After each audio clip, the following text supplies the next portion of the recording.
For an art historian, it's not an easy task to talk about Anne Boleyn because there are very few references that we can see. Anne's fall from grace was swift. The almost immediate total eradication of all visual references to her after her execution is shocking. We have to look at the domes of the White Tower and rare carved sets of entwined initials that have escaped the workman's chisels to have any clue as to her reign as queen. There are references in accounts, sketchbooks, prayer books, and copies of a now lost full-length Holbein portrait, which give us some evidence of the great love story of Anne Boleyn and Henry VIII. This portrait hangs in the National Gallery, London, and is a version of the most familiar and accepted image of Queen Anne. Here she wears pearls, the ancient symbol of purity. These trim her gown and her hood, as well as hang round her neck. The famous B can be understood primarily as a reference to her family name, but may also be interpreted as Beatus, which can be translated in various ways such as blessed or fortunate, or perhaps even most happy, as in the 1534 lead medallion. We see how this lovely jewel has three rare matching tear-shaped pearls that may represent the Trinity. Tudor portraits are layered with meanings that mystify and tease. Some of these may never be agreed upon, but there are accepted tropes, such as roses as symbols of love, pearls symbols of purity, diamonds constancy, and rubies sacrifice.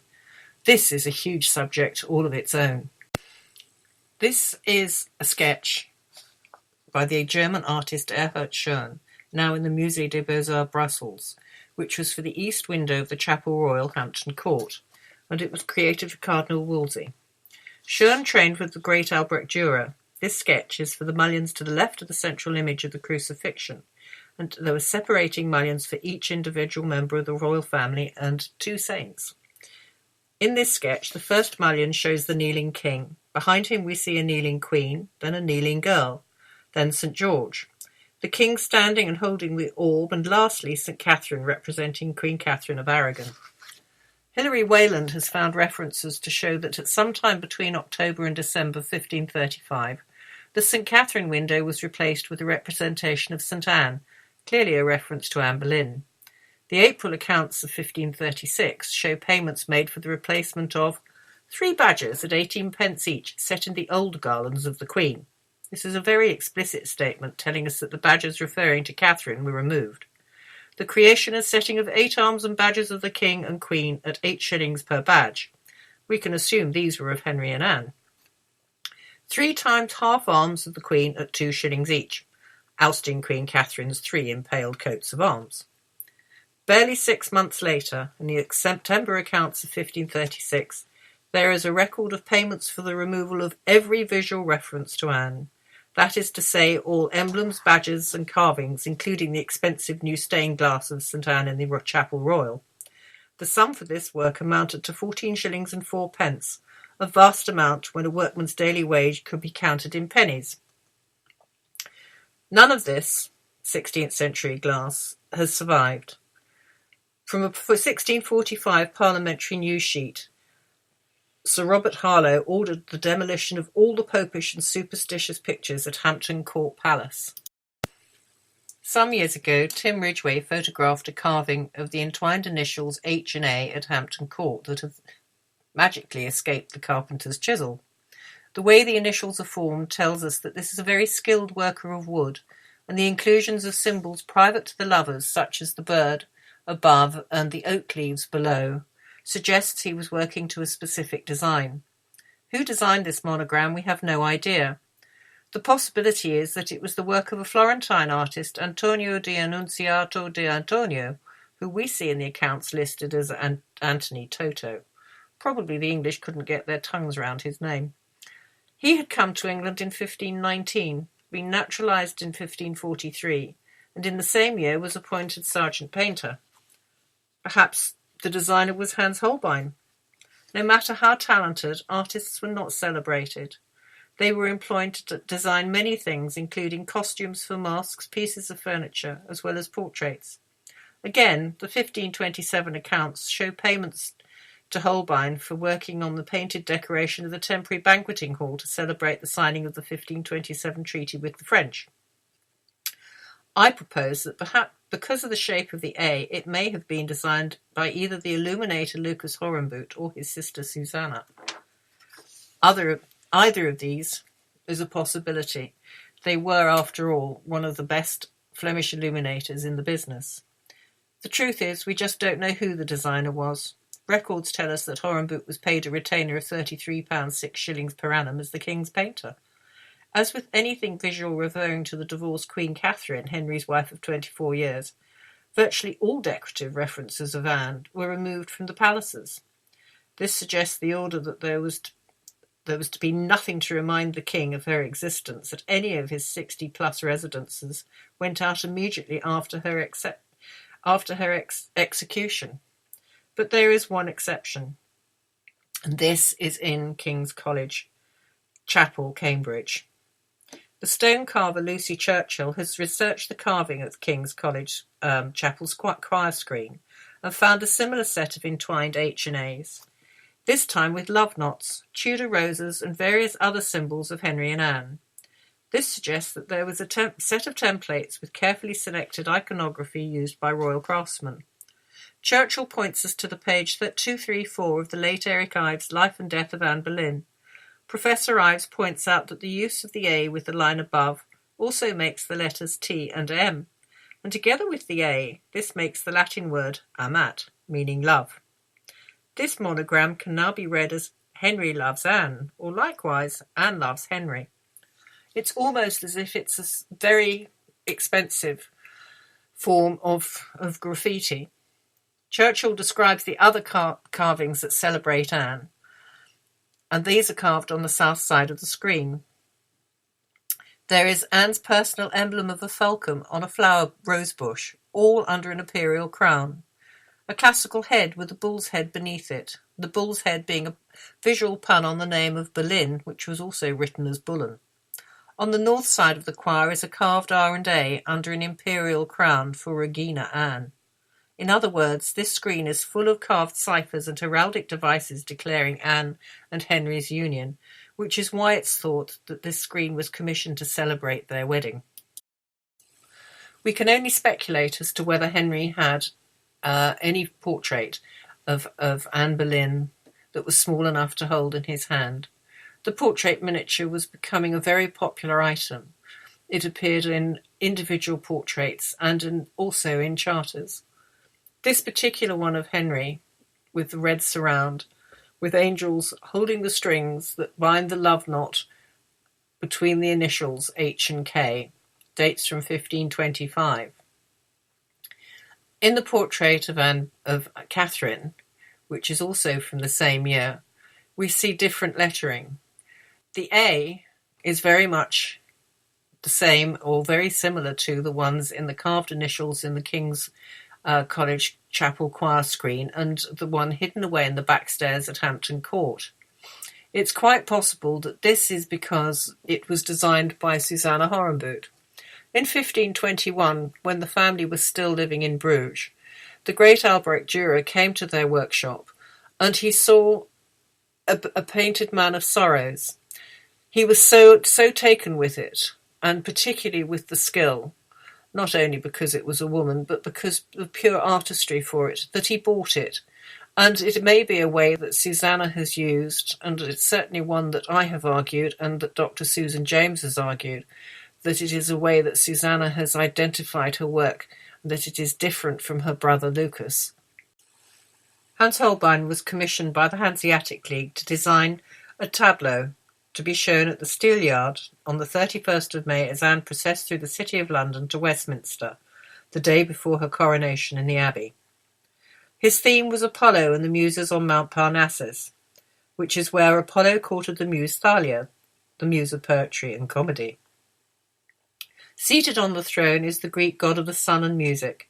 Clearly this is a reference to the king, who not only appeared as a golden god with his love of display, but as king was as essential to English life as the sun, and Henry was also a consummate musician. In the sketch, we see that Apollo holds out his hand to the two girls holding the scroll on the left-hand side. If you were of a cynical mind, you might think the artist was suggesting these two were sisters, but this is a sketch, and we do not know what the eventual tableau looked like. From contemporary descriptions, we understand that the Steelyard really did have a fountain that flowed with Rhenish wine. This has echoes of the fountains at the Field of the Cloth of Gold in 1520. These stood in front of the temporary banqueting hall and flowed with wine and beer. If you're wondering what on earth the name Thalia means, it means joyous or flourishing. Anne was in the second trimester of her pregnancy, so clearly this union was flourishing. As well as being decorative and fun, the members of the public educated and humanist subjects would have understood exactly what Holbein was saying with all of this complex iconography and allegory. In the British Library is this prayer book, illuminated by one of the Bruges workshops of the early 1500s. Prayer books are very personal items of devotion, and it was not unusual for people to annotate the margins with notes of their meditations. Under this full-page illumination of the Man of Sorrows, Henry has written in French, and it translates, "If you remember my love in your prayers as strongly as I adore you, I shall hardly be forgotten, for I am yours, Henry R. forever." Henry and Anne are passing each other very private and intimate notes, and their individual choice of illumination for these notes is part of their messages. We can only speculate that the king's choice of the Man of Sorrows is his way of saying that he is mortified by the lack of progress with his divorce, but that he loves Anne and that he is hers forever. Is this Anne's reply? Under this full-page illumination of the Annunciation, Anne has written, "Be daily prove you shall me find to be to you both loving and kind." This is definitely a declaration of love, but why this image? I believe she chose this illumination of the Annunciation to tell Henry that she was pregnant, but her phrase is almost coy. The astrologers all predicted that she would have a boy, which, as we know, turned out not to be the case. In 2012, Lucy Churchill was granted permission to study the 1534 lead medallion. Thanks to Miss Churchill's inestimable skill in the reconstruction of this portrait, we have the only undisputed contemporary portrait of Queen Anne. We have the motto in English, "Most Happy." There is no complex allegory such as Holbein's use of Apollo's relationship with the muse Thalia, or any double meaning behind any initials, as may be construed by the use of the B, shown in the NPG and Hever portraits. AR means Anne Regina. How sad that by May 1536 it would all be over. This photograph shows where the scaffold was probably erected on Tower Green within the confines of the walls of the ancient Norman castle we know as the Tower. We can see the chapel of St. Peter ad Vincula in the background. It just happens to be raining, making the whole atmosphere of this photograph really sad. It was here that Anne was executed, but there is only this modern plaque to mark where the scaffold once stood. Leander de Lisle, writing in The Spectator in 2013, argues that why a French sword was used and not an axe. It has been suggested that Henry had a moment of mercy and ordered that Anne should be executed in this manner because she had spent time at the French court. Like de Lisle, I believe that Henry didn't care two hoots about Anne, and that his choice of sword was all to do with him and how he was perceived. His father had reinvented the Arthurian court to reinforce the right of the Tudors to sit on the English throne. He'd even named his firstborn son after the legendary king.